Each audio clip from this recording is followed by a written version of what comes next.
আমার মতো গ্রামের ছেলেরা যারা কলকাতা শহরে কাজের সূত্রে থাকে এবং কাজ করে, তারাই একমাত্র জানে কলকাতা শহরে কাজ করাটা খুবই কষ্টকর।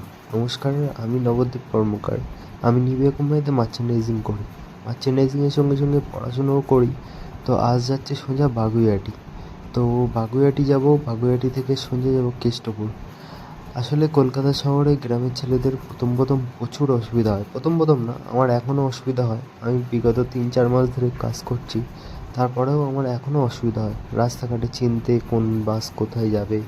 আর এখানে যদি চেনা পরিচিত কেউ না থাকে, বাস রুট যদি কেউ ঠিকঠাক করে তোমাকে না বলে দেয়, তাহলে তুমি জানতেও পারবে না যে ওই বাস ওই রুট ধরে যায়।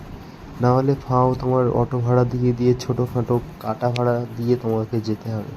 প্রথম না চেনার সত্ত্বেও আমি অনেক টাকা খরচ করে ফেলেছি।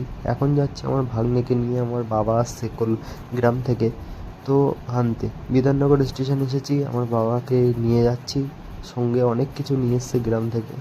আর আমার দুটো ভাগ্নে বসে পড়েছে